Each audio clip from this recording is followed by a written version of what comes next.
সবাই ready? Yes, sir. 401 2 3 4 5 Present, sir. 6 7 8 9 10 11 12 13 14 15 16 17 19 20 21 22 Yes, sir. 23 24 25 26 Sir, 426. 27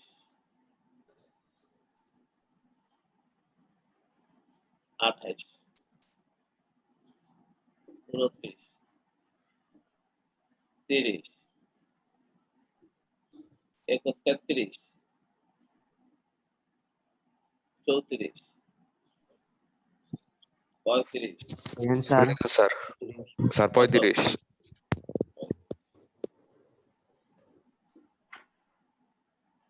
36 present sir 36 Sir, 434 80, sir. 434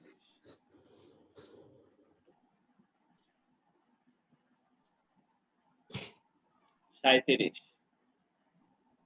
38 Present, sir. 39 40 41 present sir 42 present sir 43 45 Present, sir. 48 Sir, 45, sir. হ্যাঁ 45 দিয়েছে 48 49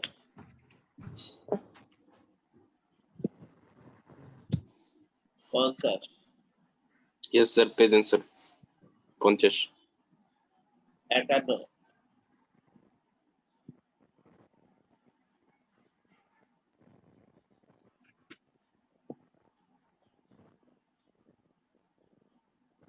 53 54 Yes, sir.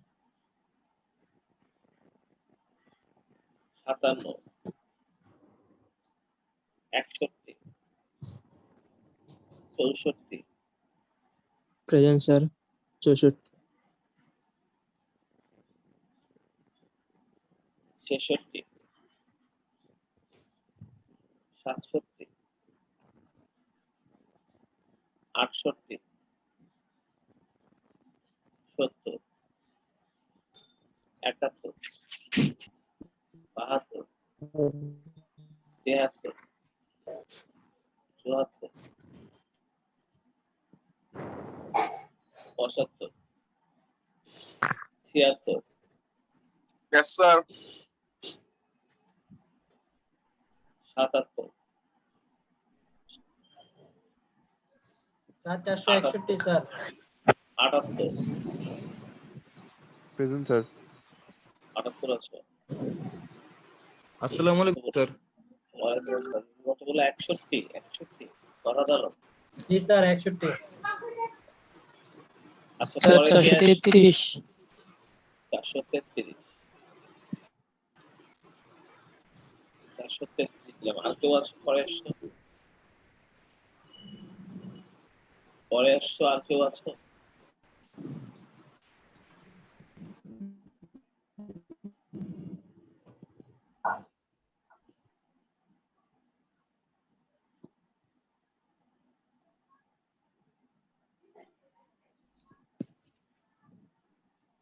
পরে আসছো আর কেউ নাই? Sir 424টা উত্তর দিলে ভালো হতো, তো লেট হয়ে গেছে 424 স্যার। 410 স্যার। স্যার 412টাও দিন স্যার। 410 412 স্যার। 412 হ্যাঁ ইয়েস স্যার। ঠিক আছে। আর তো স্যার কেউ নাই? 424। হ্যাঁ 424 তো 424 দিয়েছি তো। হ্যাঁ 424 দিয়েছি। Okay sir. তাহলে আর কেউ নাই, কয়জনই তোমরা এখন আজকে? আচ্ছা সাব্বির আছো নাকি? 410 জি স্যার, আসি স্যার। চলো সাব্বির আমরা আজকে 2 নম্বর অঙ্কটা করি, কি বলো? আমরা গতদিন আর্থিক বিবরণী তো না, বিশদ আয় বিবরণী 1 নম্বর অঙ্কটা করেছিলাম। আজকে আমরা জি স্যার। 2 নম্বর অঙ্কটা করব। তো আচ্ছা। সাব্বির তুমি আমার সাথে সাথে চলো। তুমি খাতা কলম নিয়েছো? স্যার খাতা কলম নিয়েছো সবাই? জি স্যার। স্যার 477 স্যার বাইরে ছিল স্যার। 477 দিলাম। খাতা কলম নিয়ে বসো সবাই। সবাই খাতা কলম নিয়ে বসো। এই যে দেখো 2 নম্বর অঙ্কটা আমাদের চোখের সামনে চলে আসলো। আমি সাব্বিরের সঙ্গে অঙ্কটা পড়ছি। আমরা বিশদ আয় বিবরণী করার জন্য রেওয়া মিলের ভিতর থেকে আমরা বিশদ আয় বিবরণীর আইটেমগুলোকে আগে খুঁজে বের করব। সমন্বয়গুলো কিভাবে সমাধান হবে সেটা আমরা বলবো। তারপরে আমরা নিজেরা অঙ্কটা সুন্দরভাবে করে ফেলার চেষ্টা করব। বিশদ আয় বিবরণী করার জন্য সবাই 2 নম্বর অঙ্কটা দিকে আগে তাকাও। ভালো করে 2 নম্বর অঙ্কটা থেকে ভালো করে মনোযোগ দিয়ে দেখো। আচ্ছা সাব্বির, আমরা আলোচনা শুরু করি। তুমি বলো তো দেখি প্রথমে এই হাতে নগদটা কি আমাদের? জি। আরে দাঁড়ান স্যার। বলো তো হাতে নগদটা হ্যাঁ স্যার, আমাদের জন্য কি? হাতের নামানোর জন্য সম্পদ স্যার। চলতি সম্পদ। শুধু সম্পদ হ্যাঁ, না, চলতি বলবে সম্পদ। চলতি সম্পদ। তার মানে চলতি সম্পদ তো বিশদ আয় বিবরণীতে আসে না, তাই না? চলতি সম্পদ এটা তো আর বিশদ না আয় স্যার। বিবরণীতে আসবে না, এটা তো উদ্ধৃত পত্রে যাবে, তাই না? হ্যাঁ হ্যাঁ হ্যাঁ হ্যাঁ। এটা উদ্ধৃত পত্রে যাবে, এটা তো আর বিশদ আয় বিবরণীতে আসবে না, এই জন্য আমি লাল করে দিলাম। তার মানে এই আইটেমটা আমরা আমাদের বিশদ আয় বিবরণীতে বসাবো না, কারণ এটা চলতি সম্পদ। তোমরা সবাই শুনছো তো? তাই সবাই শুনছো তো? জি স্যার, জি স্যার। আচ্ছা বলো তো সাব্বির, সাব্বির বলো তো হ্যাঁ প্রাপ্য স্যার। হিসাবটা কি সাব্বির? স্যার এটাও চলতি সম্পদ স্যার। Very good. তার মানে এটাও আমাদের বিশদ আয় বিবরণীতে আসবে না। আচ্ছা বিজ্ঞাপন? স্যার এটা স্যার ওই যে পরিচালন ব্যয় sir. Very good, very good. এটা পরিচালন ব্যয়, এটা আমরা বিশদ আয় বিবরণীতে আনবো। পরিচালন ব্যয়ের মধ্যে যে বিক্রয় ও বিপণন খরচ আছে সেটার মধ্যে আমরা এই বিজ্ঞাপন খরচটা লিখবো। ভেরি গুড, এটা থাকবে। এরপরে দেখো হ্যাঁ তো স্যার। মজুত পণ্য, এটা প্রারম্ভিক মজুত পণ্য। বলো তো স্যার সাব্বির। বিক্রিত পণ্যের ব্যয়। ভেরি গুড, বিক্রিত পণ্যের বিক্রিত ব্যয় আসবে পণ্যের এটা। ব্যয়ের সর্বপ্রথমে আমরা এটাকে লিখি। খুব ভালো। এরপরে আসো তো আসবাবপত্র। স্যার এটা দীর্ঘমেয়াদী মানে স্থায়ী সম্পদ এটা। এটা স্থায়ী আর্থিক অবস্থা সম্পদ। বিবরণীতে এটা আর্থিক অবস্থার বিপরীতে যাবে, এটা স্থায়ী সম্পদ। ভেরি গুড, খুব সুন্দর। সাব্বির খুব ভালো করছো। এরপরে আসো উত্তোলন। বলো তো উত্তোলন স্যার উত্তোলনটা এটা কি? মালিকানা সত্ত্ব। মালিকানা সত্ত্ব। Very good. এটাও মালিকানা আমাদের সত্ত্ব। এটাও আমাদের আর বিষয় আয় বিবরণীতে আসছে না। আচ্ছা, এরপর দেখো তো জি স্যার। ক্রয়। এরপরে এটা স্যার ক্রয়, এই যে বিক্রিত পণ্যের ব্যয় আসবে, হ্যাঁ বিক্রিত পণ্যের বিক্রিত ব্যয়। পণ্যের ব্যয়, ভেরি গুড। এরপরে মজুরি ক্রয় খরচ, হচ্ছে ব্যয় স্যার, বিক্রিত পণ্যের ব্যয় আসবে। হ্যাঁ। আর মজুরি খরচ, স্যার মজুরি, স্যার এটা পরিচালন ব্যয় আসে না? না, মজুরিটা কিন্তু প্রত্যক্ষ খরচ, ও না না, অন্যান্য সরি স্যার, প্রত্যক্ষ, সরি এটা বিক্রিত পণ্যের ব্যয় স্যার, সরি হ্যাঁ, বিক্রিত বিক্রিত পণ্যের ব্যয়। পণ্যের ব্যয় যাবে। এটা বিক্রিত পণ্যের ব্যয়ের মধ্যে, ওটা অন্যান্য প্রত্যক্ষ খরচ, তাই না? আচ্ছা, হ্যাঁ হ্যাঁ হ্যাঁ হ্যাঁ। আর এই যে সাপ্লাইজ খরচ, সাপ্লাইজ কস্ট তো স্যার বিক্রিত পণ্যের ব্যয় আসবে না, এটা স্যার স্যার পরিচালন ব্যয় আসবে এটা। পরিচালন ব্যয় আসবে, ভেরি গুড। তুমি বেশিরভাগ প্রশ্নই আজকে সুন্দর জবাব দিয়েছো। চলো ডান দিকে যাই। প্রদেয় হিসাবটা কি জি আমাদের বলো তো? স্যার এটা আমাদের জন্য দায় স্যার। চলতি দায়। তার মানে জি এটা স্যার, চলতি আমাদের দায়। বিশদ আয় বিবরণীতে আসবে না। না মূলধন, স্যার, মূলধন স্যার মালিকানা সত্ত্ব স্যার, বিশদের বিবরণীতে মালিকানা আসবে না। সত্ত্ব, এটাও বিশদ আয় বিবরণীতে আসবে না। আর বিক্রয় তো আমরা চিনি সবাই, তাই না? জি স্যার। তাহলে আমরা মোটামুটি বিশদের রেয়ামিলের বিবরণী যে প্রথমে সমস্ত আসবে। আইটেম গুলো, রেয়ামিলের যে হ্যাঁ সমস্ত স্যার। আইটেম গুলো আমাদের বিশদ আয় বিবরণীতে আসবে, এদেরকে আমরা চিনে ফেললাম, তাই না? আচ্ছা, এবার হ্যাঁ স্যার। সাব্বির তুমি সমন্বয় গুলো আমাকে একটু বলবে, যে এখানে যে সমন্বয় গুলো আছে, এই সমন্বয় গুলোর মধ্যে কোনটা কোথায় কিভাবে বসবে, তুমি আমাকে বলতে পারো কিনা, আমি একটু দেখি। দেখো তো, 1 নম্বরে রয়েছে দেখি স্যার। হ্যাঁ স্যার। সমাপনী মজুত পণ্য 37,000 টাকা। বলো তো এটা আমরা কি করবো? জি। স্যার এটা স্যার ওই যে মোট মুনাফা নির্ণয় করার সময় বিক্রিত পণ্যের ব্যয় থেকে বিয়োগ করব। Very good. বিক্রিত পণ্যের ব্যয় নির্ণয় করার সময় আমরা মোট যোগফল থেকে এই সমাপনী মজুত পণ্যটা আমরা বাদ দিব। অন্যান্য প্রত্যক্ষ খরচ সহ প্রারম্ভিক মজুত পণ্য ক্রয়ের যোগফলের সঙ্গে আমরা বিক্রিত পণ্যের ব্যয় নির্ণয় করতে গিয়ে আমরা এই সমাপনী মজুত পণ্যটা বাদ দেই, তোমরা সবাই জানো। ও ঠিক বলছে। আচ্ছা, এবার বলো তো দেখি, এই সমন্বয়টা তুমি কিভাবে সমাধান করবে? চলতি বছর স্যার এটা স্যার, বিজ্ঞাপনের 5,000 টাকা অবলোকন করতে হবে, বলো তো কি করবা? জি স্যার এটা স্যার এই যে পরিচালন ব্যয় স্যার, বিজ্ঞাপন যে বসবে 12,000, সেখান থেকে স্যার এই যে অবলোকন 5,000 টাকা বিয়োগ করব স্যার। এবার আমি তোমাকে বলছি, তোমার মাধ্যমে আমি সমস্ত স্টুডেন্টকে বলছি, সাবজেক্ট তুমি একটু মনোযোগ দিয়ে শোনো। জি স্যার। বিজ্ঞাপনে হ্যাঁ হ্যাঁ। যত টাকা অবলোকন করতে বলে শুধু তত টাকাকেই খরচ বলা হয়। ও জি স্যার, বিজ্ঞাপনের বুঝছি স্যার। যত টাকাকে অবলোকন করতে বলে শুধু তত টাকাই খরচ হয়, বাকিটুকু বিলম্বিত জি হয়ে স্যার। যায়। আমরা সবসময় বিলম্বিতটা বাদ দিই। মার্জক, তোমরা কি সবাই শুনতে পাচ্ছ আমি কি বলছি? Yes sir. বিজ্ঞাপন খরচের যতটুকু অবলোকন করতে বলে ততটুকুকেই আমরা খরচ বলি, তাহলে বাকিটুকুকে আমরা বলি বিলম্বিত, আর বিলম্বিতটা আমরা সবসময় বাদ দিই। তাহলে তোমরা দেখো, আমাদের এখানে বিজ্ঞাপন ছিল হচ্ছে 12,000, তাই না?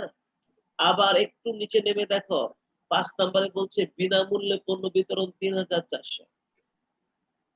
তাহলে বলো তো, বিনামূল্যে পণ্য বিতরণটাও কি বিজ্ঞাপন না?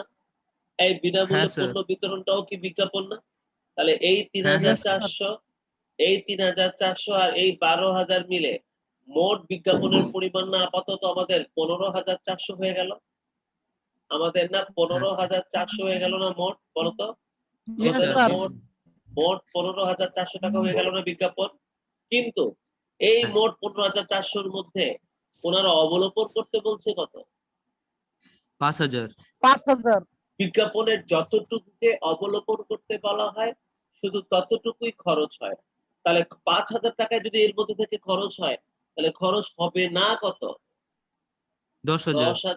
10,400। 400। 400। তাহলে খরচ হবে না 10,400। এই 400। Yes 10,400, sir. এই 10,400 কে আমরা বলবো বিলম্বিত, বুঝতে পেরেছো? যেটা খরচ ও হবে না সেটাকেই আমরা বলি বিলম্বিত, আর এটাই আমরা এখান থেকে বাদ দিয়ে দিব।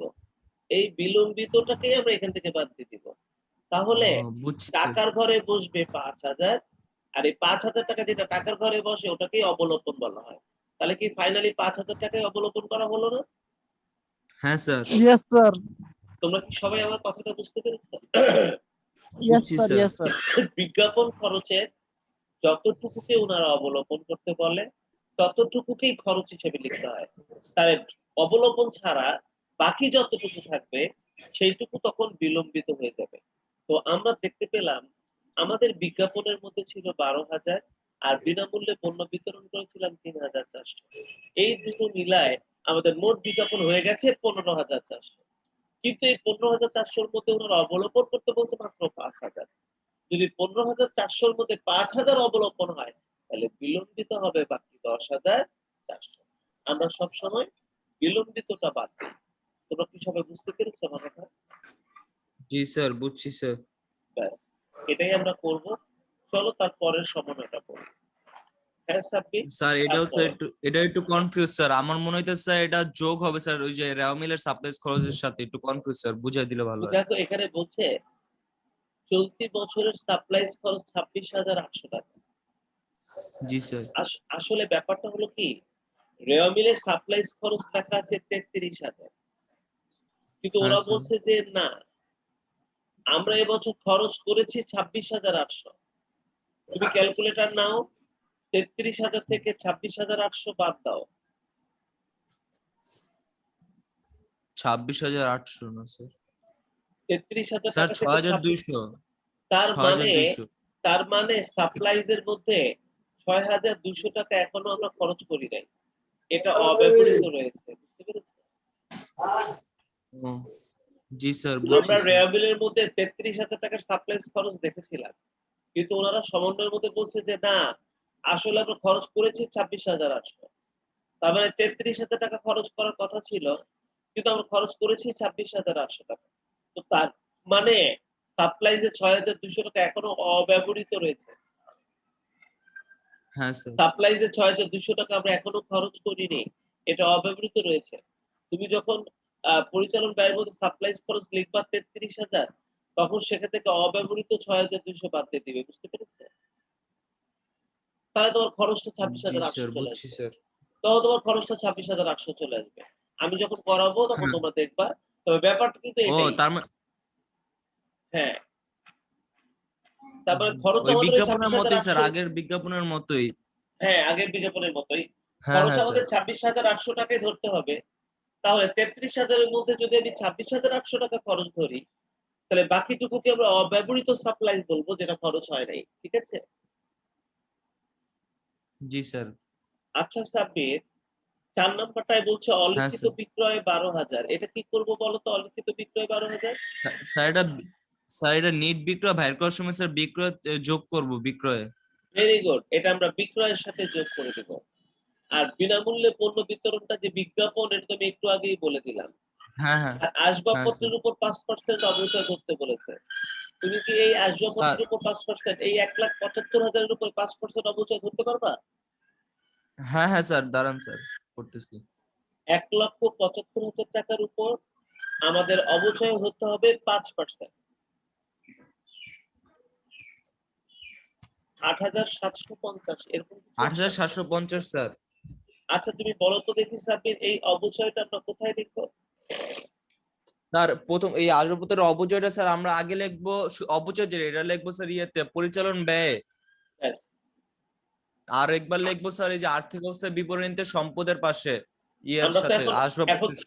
এখন তো আমরা আর্থিক অবস্থা বিবরণীটা করছি না, তাই ওই চিন্তাটা এখন ও আমাদের আপাতত মাথায় নাই। আচ্ছা স্যার, আমরা ঠিক আছে। বিশদায় বিবরণীতে আমরা আসবাবপত্রের অবচয়টাকে পরিচালন ব্যয় হিসাবে লিখবো। সমস্ত অঙ্কটা আমরা পড়ে ফেললাম, তোমরা দেখেছো? তাহলে চলো এবার আমরা অঙ্কটা করার জন্য সবাই রেডি হয়ে যাই। সাবমিট খাতা নিয়ে নাও। আচ্ছা স্যার। আমরা তাহলে এবার এই অঙ্কটা করার জন্য রেডি হয়ে যাই, 2 নম্বর অঙ্কটা করার জন্য রেডি হয়ে যাই। এইরকম একটা ঘর টেনে ফেলো। সাবিনা ট্রেডার্সের বিশদায় বিবরণী 2016 সালের 31শে ডিসেম্বর তারিখে সমাপ্ত বছরের জন্য। আমরা এই অঙ্কটা করার জন্য এখন রেডি হয়ে যাই। চলো সবাই ঘর টেনে ফেলো।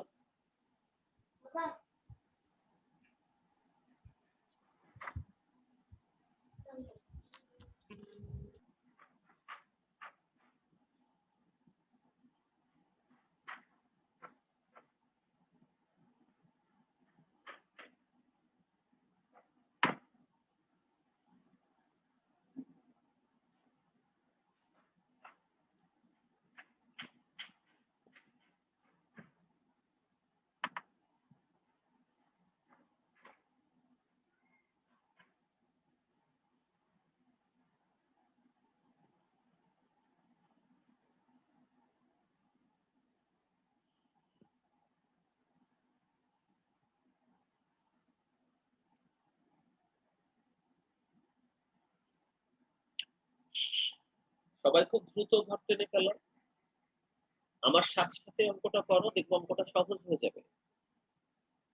বিশদ আয় বিবরণী করতে গিয়ে তোমাদের জড়তা কেটে যাবে।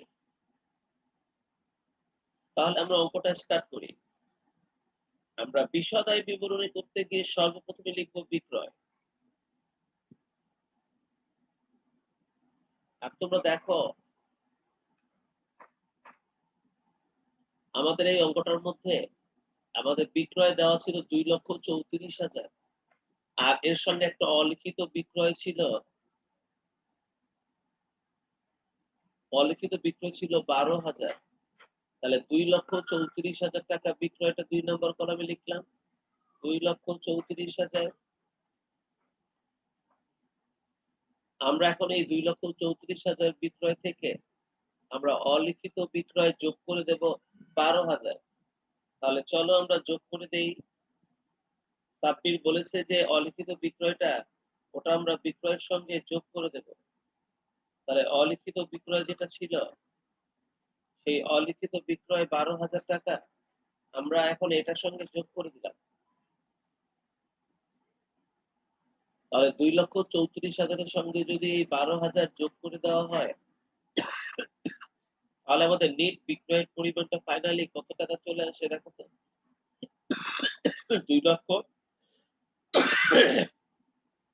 2,46,000 টাকা চলে আসে।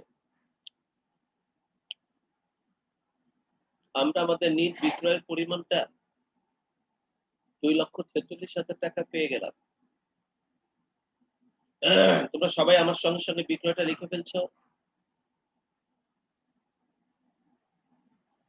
এবার আমরা যেটা করব সেটা হলো আমরা এখান থেকে বাদ দিব বিক্রিত পণ্যের ব্যয়। এবার আমরা এখান থেকে বাদ দিব বিক্রিত পণ্যের ব্যয়।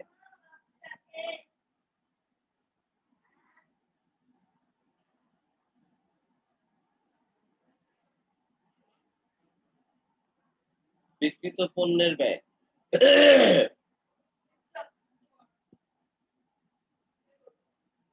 এখান থেকে আমরা বিক্রিত পণ্যের ব্যয়টা বাদ দিয়ে দিব।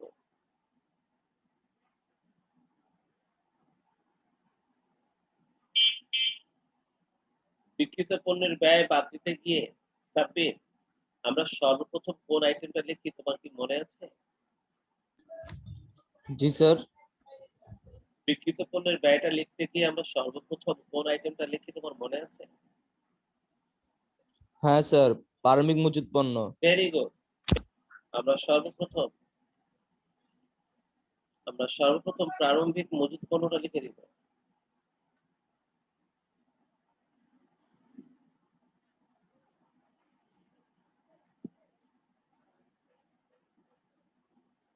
তোমরা দেখো আমাদের প্রারম্ভিক মজুত পণ্যটা আমরা 2 নম্বর কলামে লিখব। আমরা দেখে নেই আমাদের প্রারম্ভিক মজুত পণ্যটা কত আছে।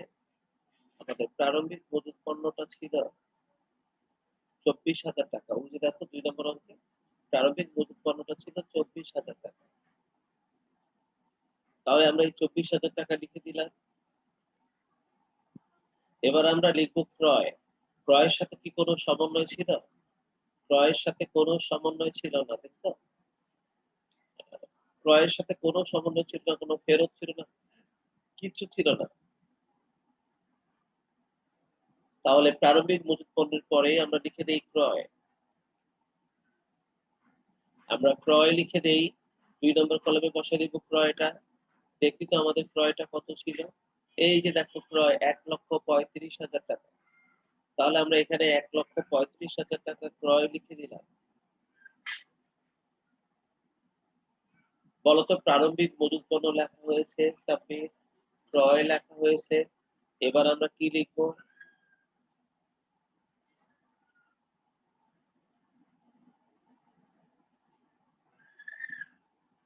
এবার আমরা অন্যান্য প্রত্যক্ষ খরচ যদি থাকে সেটা লিখবো।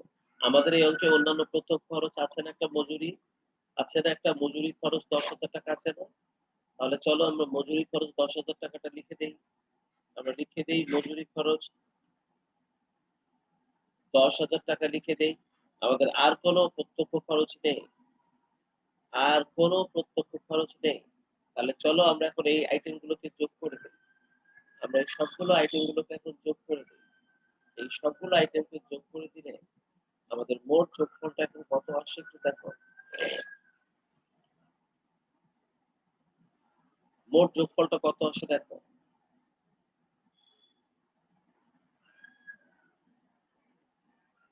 1,69,000।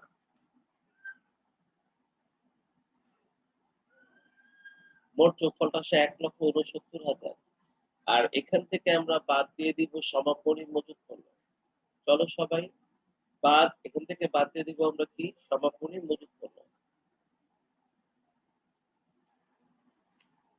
সমাপনী মজুত পণ্য। দেখো আমাদের সমাপনী মজুত পণ্যটা কত ছিল।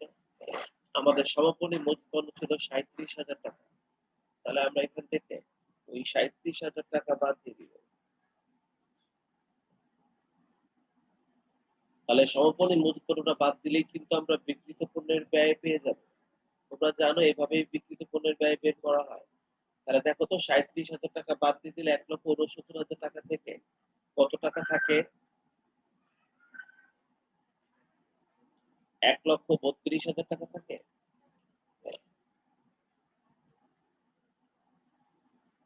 তাহলে 2,46,000 টাকা থেকে 1,32,000 টাকা যদি এখন আমি বাদ দিয়ে দেই, তাহলে আমরা আমাদের মোট মুনাফাটা পেয়ে যাব। তাহলে আমরা মোট মুনাফাটা পেয়ে যাব। দেখো তো আমাদের মোট মুনাফাটা কত হয়। 14,000 স্যার 1,14,000। তাহলে 1,14,000 টাকা হয়ে যাবে আমাদের মোট মুনাফা। Yes sir. তাহলে দেখো আমরা খুব সুন্দর করে দ্রুত গতিতে আমরা কিন্তু মোট মুনাফাটা বের করে ফেললাম। মোট মুনাফা তোমরা কিন্তু এর আগেও বের করা শিখেছো। এখন ঠান্ডা মাথায় ধীরে ধীরে আমরা মোট মুনাফাটা বের করে ফেললাম। এবার মোট মুনাফার পর আমরা এখান থেকে এখন বাদ দিব বাদ পরিচালন ব্যয়। বাদ পরিচালন ব্যয়। আমরা পরিচালন ব্যয় লিখে একটা কোলন দিলাম।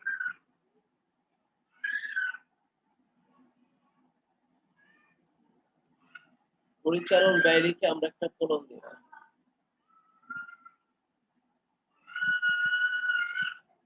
পরিচালন ব্যয়ের আন্ডারে আমাদের দুই ধরনের খরচ রয়েছে। একটা হচ্ছে বিক্রয় ও বিপণন খরচ। আরেকটা স্যার অফিস ও প্রশাসনিক খরচ না? হ্যাঁ, একটা হচ্ছে বিক্রয় ও বিপণন খরচ। আমরা জানি বিক্রয় ও বিপণন খরচের আন্ডারে কোন কোন আইটেম গুলো বসে। তোমরা দেখো আমাদের বিজ্ঞাপনটা কিন্তু বিক্রয় ও বিপণন খরচের মধ্যে বসে। তোমরা দেখো আমাদের বিজ্ঞাপন খরচটা ছিল আমরা বিজ্ঞাপন খরচটা প্রথম টাকার ঘরে বসালাম।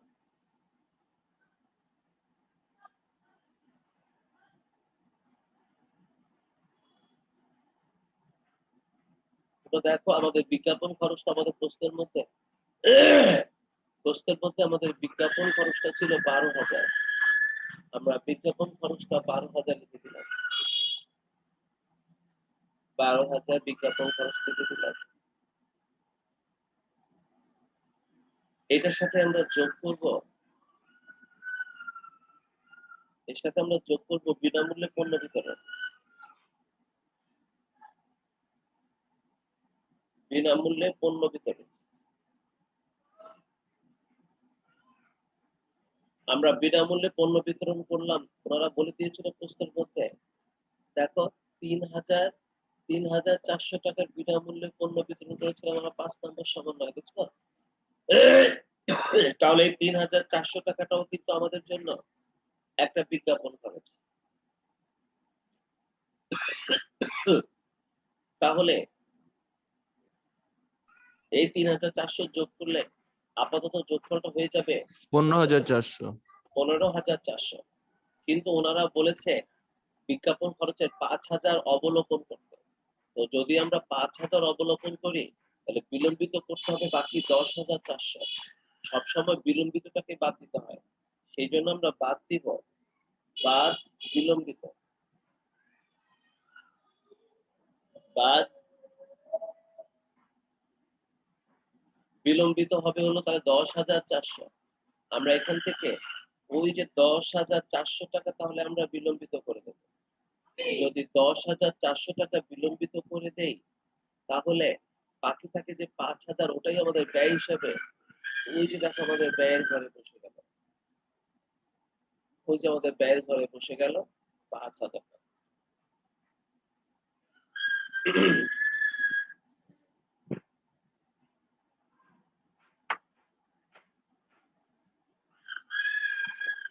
আমি বিজ্ঞাপনের যে সমন্বয়টা লিখেছি এটা আগে একবার বুঝিয়েছি, কিন্তু তোমরা সবাই বুঝতে পেরেছো তো বিজ্ঞাপনের খরচটা সমন্বয়টা?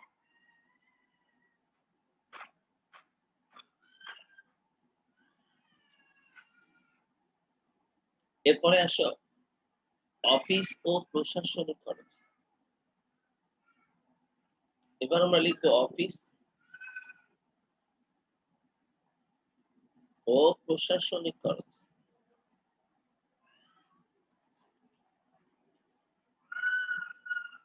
অফিস ও প্রশাসনিক খরচটা বের করার জন্য এখানে অফিস ও প্রশাসনিক খরচের মধ্যে কি কি আইটেম আছে আমরা একটু দেখে নেই। আমরা তো অন্তত দুটো আইটেম দেখেছি। প্রথমে সাপ্লাইজ খরচটা লিখবো। সাপ্লাইজ খরচটা কিন্তু আমাদের অফিস ও প্রশাসনিক খরচ। চলো প্রথমে সাপ্লাইজ খরচটা লিখে ফেলি।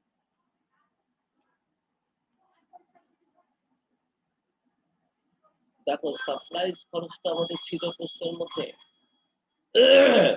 ওনারা বলে দিয়েছিল সাপ্লাইজ খরচ। সাপ্লাইজ খরচ প্রশ্নের মধ্যে বলে দিয়েছিল 33,000 টাকা। আমরা এই টাকাটা ইনার কলমে লিখলাম 33,000 টাকা, কিন্তু ওনারা সমন্বয়ের মধ্যে বলছে যে আমরা কিন্তু অ্যাকচুয়ালি খরচ করেছি, অ্যাকচুয়ালি সাপ্লাইজ আমরা খরচ করেছি 26,800 টাকা।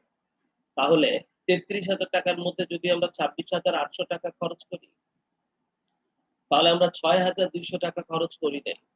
তাহলে আমরা 6,200 টাকা খরচ করি নাই।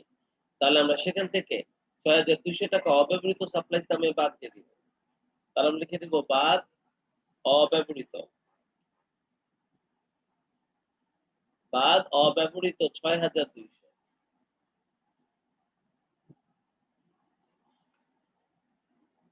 তাহলে অব্যবহৃত থাকবে আমাদের 6,200 টাকা। এই 6,200 টাকার অব্যবহৃত সাপ্লাইজটা যদি আমি 33,000 থেকে বাদ দিয়ে দেই তাহলে ওনারা যেটাকে খরচ করার কথা বলেছে সেটাই বের হবে। বিয়োগ করে দাও, দেখো ওনারা যেটা খরচ করতে বলছে সেটাই বের হবে। কত টাকা হয় খরচ?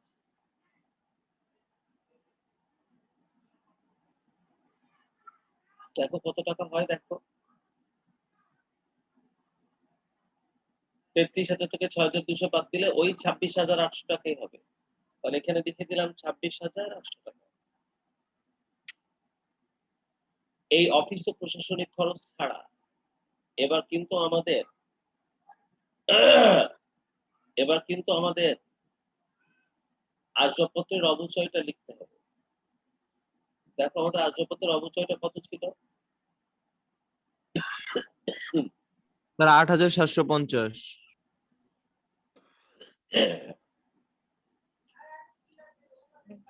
আসবাবপত্রের অবচয়টা আমাদের হবে 8,750। লিখে দেই আসবাবপত্রের অবচয় 8,750। 8,750। তাহলে এই দুটো যোগ করলে 8,750 আর 26,800, তাহলে কিন্তু আমরা আমাদের মোট পরিচালন ব্যয়ের পরিমাণটা পেয়ে যাব। তাহলে আমাদের মোট প্রশাসনিক ব্যয়ের পরিমাণটা পেয়ে যাব।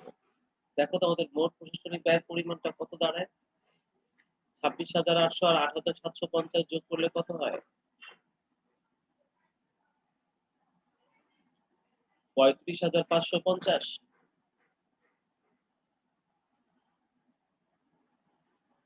35,550 হয়। তাহলে 5,000 আর 35,550 এই দুইটা যোগ করলে আমাদের মোট পরিচালন ব্যয়ের পরিমাণটা চলে আসবে। আমাদের মোট পরিচালন ব্যয়ের পরিমাণটা চলে আসবে